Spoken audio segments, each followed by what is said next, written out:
welcome to an exclusive interview with the Daily Mirror. I'm Tasha Sejal, and today I'm in conversation with an extraordinary individual who's also the founder and chairman of the hSenid group of companies. Please welcome Dinesh Saparamadu. How are you doing today, sir? Very good, thank you. Awesome. Yeah. Thank you so much for taking your time to talk to us. Please let everyone know, including the audience watching right now, a little bit about your personal journey. Okay, so just to kind of tell a little bit, I started, went to school at Lanka, went up to A levels, and then after A levels, actually I did London A levels, and then after that I went to US, and I went to University of Bridgeport in Connecticut. I did my both bachelor's in computer engineering and a master's in computer science. After that, I actually worked for almost 10 years. I worked for two Fortune 500 companies. First one was Aetna Life and Casualty. So Aetna Life and Casualty was in Hartford, Connecticut. And then after that, I joined Pepsi Cola in New York, in Somers, New York. And throughout all that time, I was actually mostly in the IT field. So I started my job as a software engineer, worked there, and then I actually kind of grew that time, and then got married, came back to Sri Lanka, got married, because my wife was actually going to college here, because they took almost 7 years to finish their university, during that time. So came back, got married, went back, and then 1996, we decided to come back to Sri Lanka. That mainly because we were expecting our first child, and I wanted her to be born in Sri Lanka. Right. So from US, we came back to Sri Lanka in 1996. My daughter was born in December 1996. Then 1997, we started hSenid. So hSenid, I started mainly in the area of HR software, because we thought that HR was something that there was a market need during that time. And the way that we actually was able to do that was that because one time, I really didn't know exactly to kind of start HR. The requirement came because I was at one of our Rotary meetings, and the guest speaker that time was head of HR from Shell. And he asked me, Dinesh, do you guys have an HR system? And I had worked on HR systems in US. So I said, we don't have one, but we will build one for you. So that's how the whole hSenid HR system was started. Right. It's been an incredible journey for you. How have you grasped everything, your professional careers? I think it was more for me personally, it was actually recruiting the right teams. So I think we started with only 3 employees. And, so today as a group, we have about 600 plus employees, mostly, I think about 80% or even 75 to 80% is mostly engineers, and recruiting the right teams and empowering them to do their best makes my life easy. Awesome. So the hSenid Group is a leader in the application and technology market, especially considering that you guys have branched out for over 45 countries globally. And most recently was your company, Aplova Inc. Tell me how you managed to bring these companies out together. Right. So hSenid, actually, we are in about 40 countries, and we are about a number of companies under the hSenid group. So Aplova was a company we actually launched in the Valley in Palo Alto, San Francisco, to focus on restaurant technology. Right. So, and it's 100% owned by hSenid, and hSenid Mobile Solutions owns that, and we decided that there was a market need, and this was in 2017 that we actually launched. And during the pandemic, it really accelerated because the whole restaurant industry, as you know, went through a really bad patch, and there was no dine-in restaurant. So what we were providing was we were actually providing for the US market, for the US restaurants, to be able to do online ordering. Okay. And being able to, so we launched what is called online ordering, curbside pickup, digital dining, and QR ordering. So all that came during the pandemic time. So that's what actually we launched in US, and that this was in 2017. And during the pandemic, we actually launched the similar product in Sri Lanka under the name called Apigo. Yes. So Apigo actually was built to create online ordering for your own store. So whether it's your retail or restaurants, you can have your own store, because I think it's very important for anybody to have their own store rather than depending on what are called marketplaces or aggregators, you know. So that way you decide your destination. It's not a aggregator decides, you know, today to open your restaurant or to close your restaurant. You have that ability to do that. So Apigo was created for that, and we actually launched it in Sri Lanka, Bangladesh, and Philippines. And Sri Lanka is actually doing quite well. We have a lot of restaurants who have come on board, and we also launched a discovery app called Apigo Rush that can actually see all the restaurants that are on this platform. So the key here is to kind of look at, you know, what's the market need, and being able to kind of capture that and use that timing to be able to launch those products into market. Right, and it's done so well, especially considering the pandemic as well. Safety is definitely one of the main concerns, and I feel like an app like this has done so much for helping people out as well. Now, getting back to the Silicon Valley and, you know, bringing about a technological company, has it been a challenge to start off something like that in a place like the Silicon Valley?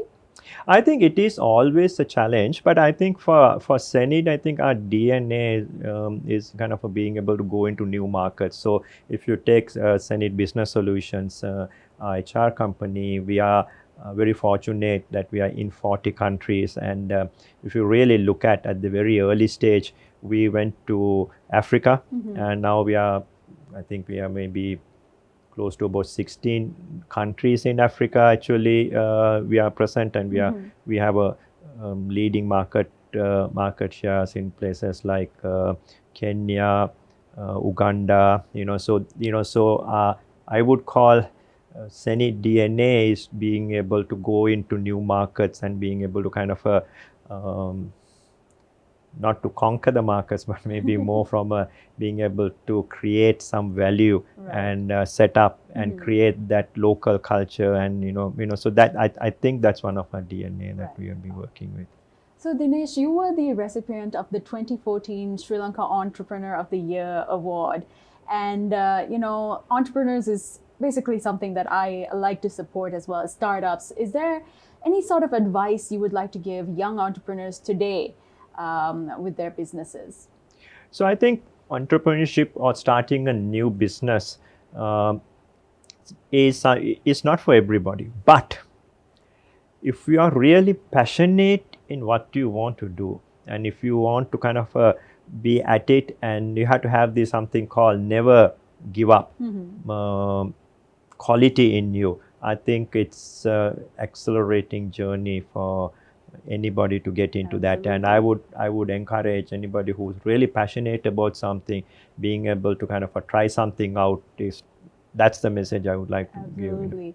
And what's your opinion on the startup ecosystem here in Sri Lanka?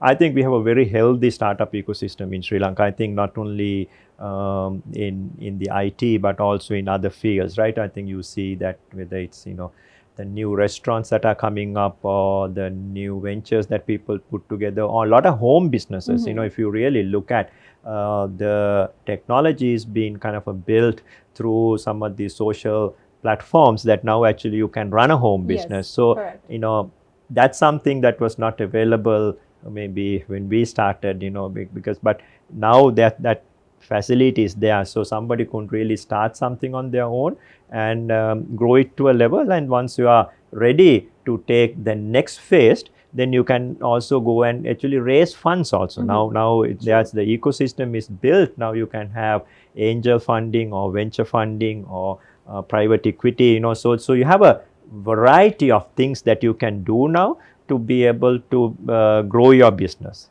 Yes. So Dinesh, can you tell me what more the state can do to support and help the entrepreneurship here in Sri Lanka? I think, in my opinion, any state or government should only create the conducive environment. They should make it a level playing field for everybody, and do that, and they should just keep away. They should not be going and trying. State should never be involved in creating entrepreneurs, because state is not good in creating entrepreneurship. They should be only be laying the policies and the framework for doing ease of business. I mean, that's the only thing state should do.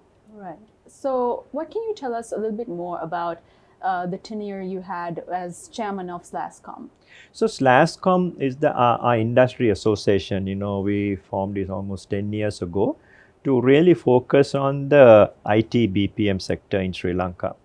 I'm a strong believer, even that time, that when we started it, we may have been only about 100 to 200 million, I would say, the revenue. So we wanted to become $1 billion revenue for the industry, and a lot of people thought that it cannot be achieved, when we were that time. But we said in 2016 we want to be $1 billion industry. I think we became $1 billion industry 2016-17. Now the SLASCOM is very focused to kind of create a $5 billion industry. Right. The SLASCOM's objective or goals is to become a $5 billion industry by 2025, with 200,000 employment and 1,000 startups. Okay. And the SLASCOM is run by a very able team now. I don't get involved much as those days when we started, because the teams are young people. They are really excited and really look at the industry. And IT BPM industry is, I think, one of the most united and open industries that we have. I think that's what we have been able to do what we have done because of that. So we know that hSenid Business Solutions has its presence in Kenya, India, Bangladesh, and countries like Singapore. Were these entities formed locally, and also was it a challenge to get into the market?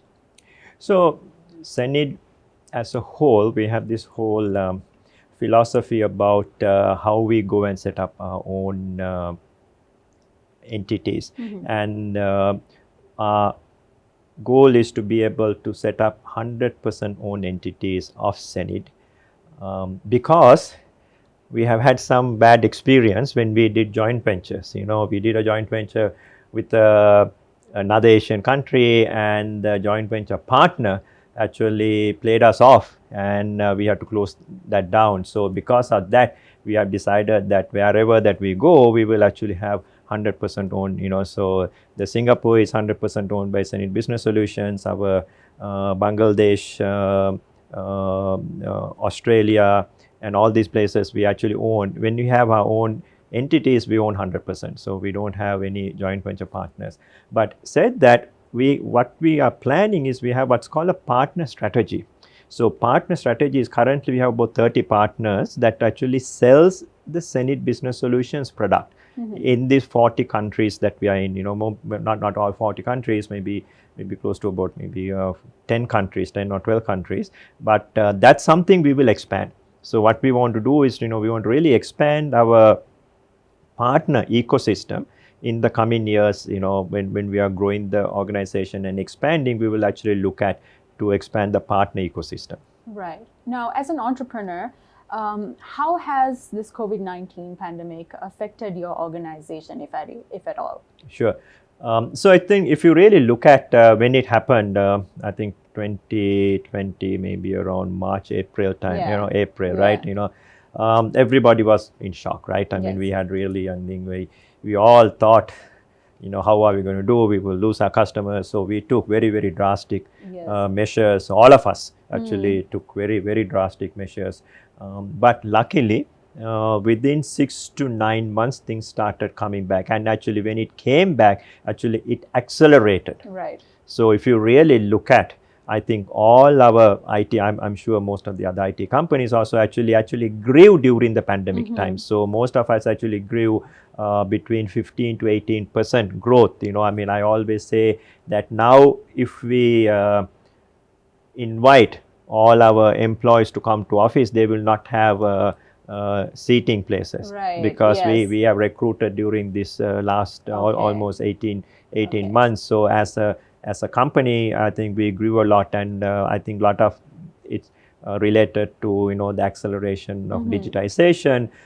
People were looking at HR systems to be able to efficiently manage Yes. and to be able to grow their own organizations from that. So, and we actually our hSenid Business Solutions, we came up with some working from home modules to our HR system. So that will allow us to be able to kind of grow this, and the market share. I think that's what happened during the pandemic. So I think IT industry is, I think, one of the industries that actually grew during the pandemic time also. Yes. And do you feel like a work from home culture in this new normal kind of an era is effective? I think so. I think it's what you have to look at it is very from a relative standpoint, right? So I think working from home gave a lot of flexibility to our employees, and it gave the flexibility mainly because of the kind of work we were doing. But not everybody can do working from home. Yes, I mean, you can't do a thing like this from working from home. Maybe you have a Zoom, and you never get the same impact on that. But I think what will happen now for us, we have actually at least for about another year to 12 to 15 or 18 months, we will have a hybrid model. Yes. So I don't think we will ever have everybody coming to office and kind of working, but I think we'll have a hybrid model. Teams will be coming, and some may be still working from home. The part that is missing from working from home is that whole employee engagement. Correct. So I think the industry is also a lot of young people and stuff like that. So part of it was not only coming to work, but they were bonding together. They were doing things together. So I think that part of that fabric, I think, was broken during this completely working from home. But I think we can get a healthy balance in time to come, and actually get the best of both worlds. I mean, part of it is, people used to travel for hours and hours. Now you can be at home, actually use that time productive, avoid the traffic, and do that. But I think we'll have a hybrid model going forward, I would think. So how did you get your initial startup to launch your first company, the initial startup capital itself? Okay. So I think anyway, when we started it, actually, you can't really do any fundraising or anything like that. You have to have your own capital to start. But what we did was, because we started it very small, like I said, we had only 3 employees, and I had certain funds that I had saved, and when we started hSenid, actually I was given a 2-bedroom apartment at Watt Place rent-free by my mother to launch my startup. Oh, wow. So that's how we started, actually, and from there, we actually started building on top. And then after a certain time, I did a round of funding with some angel investors at that time. Okay. Then in 2011, late 2011, early 2012, we actually did a funding with some private equity and stuff like that. So that's the group that actually helped the hSenid Business Solutions to kind of grow into this market. So, but I think as a startup, you have to have your own funds to start. So actually, they say that in a startup, the first funding will come from FFF. So it's family, friends, and fools. So that's how actually you get your initial funds when you start, So that's very interesting. So now back then, I think because times are definitely different compared to back then to now, what is a marketing strategy that you relied on initially? So initially our marketing strategy was, kind of knocking on doors, So I think I was the project manager, I was the sales manager, I was the HR manager. Maybe we had only 3, maybe about 10 people. We were still doing the same thing. So what you do that time is actually you look at opportunities, you knock on doors. That's how we started. I mean, there was no magic in that. Looking at opportunities.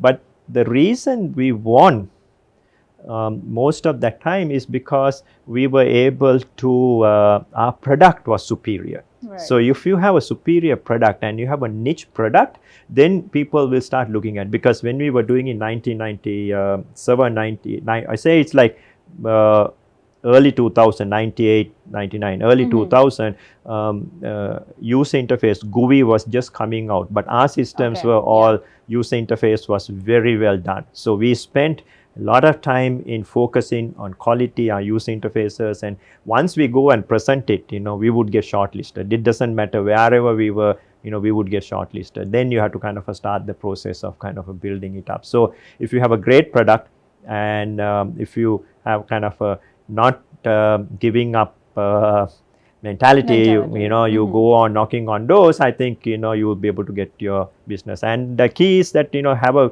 fantastic customer service. Yes. So even today, I'm still, do support, people can still escalate things to me, and I do get escalated.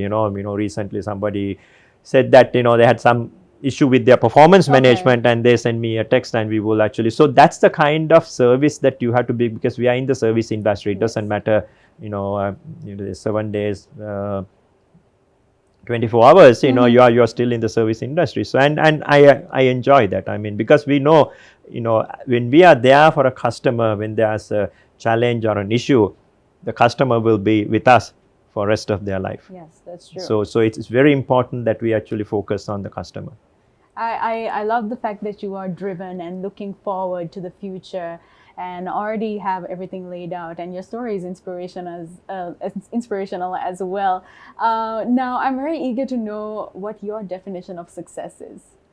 So for me, definition of success is not a end goal. So it's, I think, for a definition of success, for me, it's all about a journey, right? I mean, I don't think we are successful because at the same time, I think we are doing okay.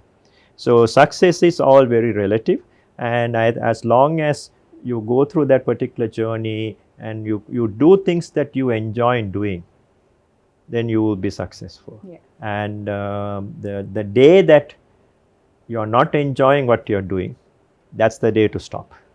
And I always tell that, if you are in a job, the day that you get up in the morning and decide, my God, I have to go to work. Yes. And other than if it was a hangover from last night, but other than that, if you decide that, day that if you have multiple times that you think, oh my God, I have to go to work, that's the day that you have to start looking for another job. So it's all about, because I think especially for young people, I think there are many things you can do, and you should not just be boxed into one thing and just do that because for the sake of doing it. It's all about following your passion and being able to do things that has meaning to you. And if you do it properly, I always say, money follows when you do things right, and when you do things passionately, the money will follow, not the other way around. Yes, I agree. So Dinesh, why did you decide to enter this industry?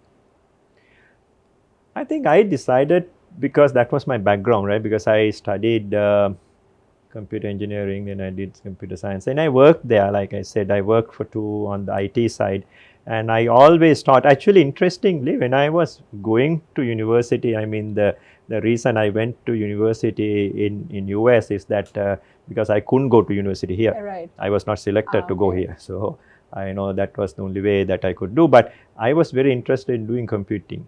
So computer engineering at that time, this was in 1986, was not known, right? I mean, nobody knew, but I was very keen because it was a new industry, and I thought it will be something fun to do. So that's why I kind of followed that path. And then after completing it, I saw many things that was happening. So I thought, okay, maybe IT would be an interesting thing to get into. But getting into HR systems was by accident, right? So it was not a plan. Thing. I think we always want to do something, but the opportunity came, we took that. And if you look at the hSenid throughout this 25 years, we'll be 25 years for next April.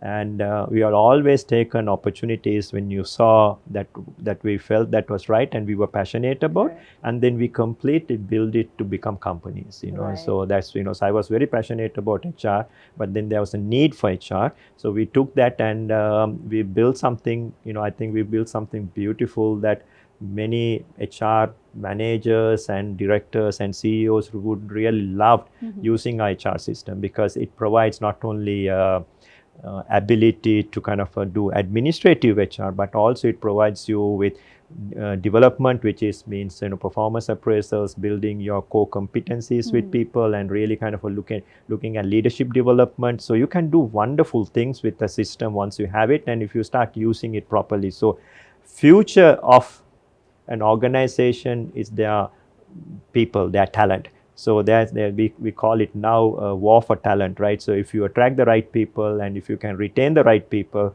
you will be able to kind of win. And how do you do that? Having a good HR systems, being able to do assessments to monitor, to see, okay, whether the people who you are recruiting are a fit for your organization, because all organizations have different cultures. Yeah. So you can actually use assessment to kind of see, okay, would this person fit into my organization? Yeah. So there are things like that. You can look at, our HR systems now can do predictive analytics. What that means is if you have enough data, you can predictively say, okay, this person may leave this organization in the next 6 months. So you can do those kind of predictions with data, so that's why both, the data science, some of these AI that are coming in will really help organizations, and the key is to use that data to make decisions and to make management decisions that can help your organizations grow from, where you are to the next level. Next level. So what is your opinion on the current state of the industry?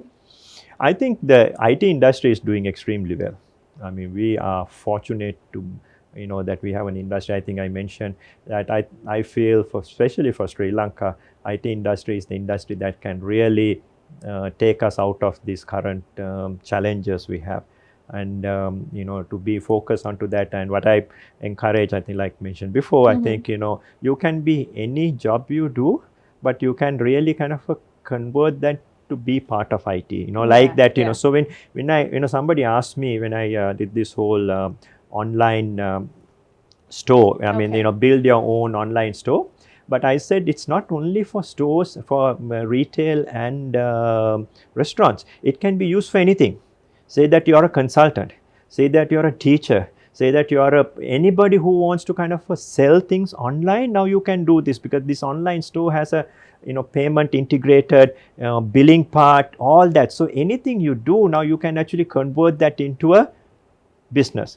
Say that you are good in writing, you can become a content writer. Say that you are good in videography, you can actually become a videographer that actually can do that, and online. Yeah. So so in the future, a lot of the work will be more gig work. That means it will be more assignment based and stuff like that. So the future will be a lot of that kind of gig work, and all our organizations actually need to be able to adjust for that. Because now we have people who are working in Bangladesh or in Philippines, and some of them will be working on our projects here together. And we may have, now we have people from US who are doing certain specific project for us, maybe working with us on a specific marketing campaign that they're going to do. So you're going to have this, and gig workers working, and being us to be able to adjust that and be able to accept that is going to make the difference for the next phase of growth for any company. Yes. So now when it comes to your businesses, how would you say your businesses differentiate from the rest? I think for us, like I mentioned before, I think we recruit great people and we empower them to run it. We empower them to run those businesses, and I want, we used to have this saying that, this early stage, we used to say that, okay, we don't make mistakes, because every mistake is a learning opportunity for you. Yeah. So every mistake that we used to make, we take it as a learning opportunity. So we don't make mistakes, So you learn from that particular thing, and being able to build on it and do that. And yes, invariably, a lot of us may make a mistake, but you take that learning out of that and you actually take it and build on that. I think is the best way to do. I think that's how we have differentiated ourselves, and we for me, getting the right talent and really building that talent to their maximum is the greatest achievement. So when we started the company, I had this thing called polish the unpolished gems of Sri Lanka to be able to bring out to the world is what hSenid should do, and do part of that. I have to ask, did you ever have role models growing up, or do you have any now? Yeah, I think my biggest role model was my mother. Okay. Yeah, so she was my biggest role model, for this date, the kind of stuff that she used to kind of advice she used to give. She used to always say, okay, if you're doing the right thing, things can't go wrong. They may be temporary. So yes, we also go through, but if you're doing the right thing and if your mind is right and you know that you're doing the right thing, whatever that comes your way are all temporary. Right. And you have to have that conviction and continue to do that, and you will win. And we see that in everything we do now. We have so many challenges, but we know that we are doing the right thing and we will actually go through that. But other than that, I think when I went to US, there were many good IT entrepreneurs and others that I kind of looked at, whether it's from Gates to Steve Jobs. So I have met all of them during my time in US and amazing. Things like that. So they were very inspirational and things like that. There was a lot of the early stage guys like Bill Joy. Yeah, there were a lot of these people because I was there for 10 years and I was able to kind of see them, listen to them and stuff like that. I think those inspired me during that time. But I think if you ask one person, that would be my mother. Your mom. Okay. So Dinesh, tell me when you first discovered your passion for business. I first discovered my passion for business when I did my O-levels. So after O-levels, I set up an aquarium at my father's adjacent plot, and I used to kind of sell fish from that time. So that was my passion, and I from so it's interesting. So in Sri Lanka, I used to do that like aquarium fish and things like that, and then we went to US, and while I was working and things like that, I used to actually import tea from Sri Lanka and call it Ceylon tea, and we used to actually go during the weekends and kind of put into tea shops, because I used to live in the East Coast where they used to have tea rooms. Okay. So East Coast, they have, it's more New England kind of thing, so they had tea rooms. I used to go there and do that, and then I started computer assembling thing in, while I was working, thinking that can be the Dell of next time, but it didn't work out, Then came back to Sri Lanka and started, So I think from the very beginning, I was very passionate about business, and I was always inspired by people that were doing business and, doing innovation. Right. Because innovation is, I would say, the keep the human race going is the kind of innovations and things like that. Even now, we are looking at, okay, how can 5G and others kind of impact life in the next 5 to 10 years. Yes. So if you look at the kind of stuff we are doing now, we are doing it, but we are looking, okay, how the next 5 to 10 years would look like, what that would be.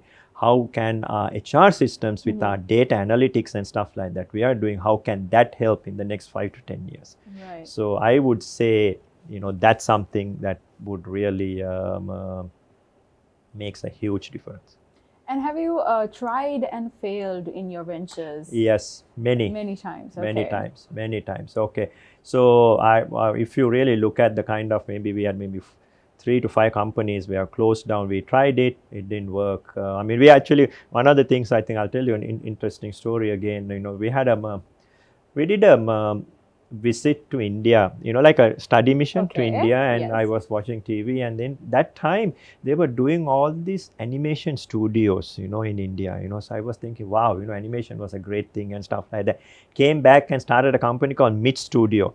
Okay. animation. This was a Over long time here ago. in Yeah, Sri in Lanka, Sri okay. Lanka, I started that Sri Lanka and recruited some brilliant guys and stuff like that. But then to do rendering and animation, that time there was no computer power. So after about maybe a year or so, we closed that down. Like that, we started, so not every passion kind of takes you to the, you need to have that environment. But, so we started things like that. We have failed many times, I think, and I'm sure we're going to fail more even in the future. As long as you take all those failures as learning experiences and really incorporate how you failed and why you failed and stuff like that, and do the next time. Yeah. And finally, what is your end goal for all your businesses?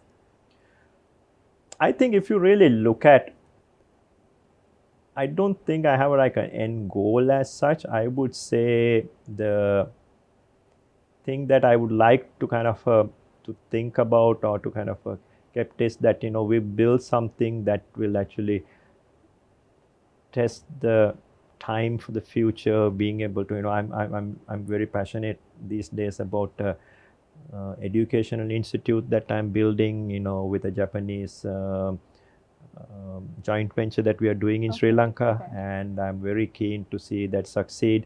And that's something that we have had. If you think about obstacles, Right.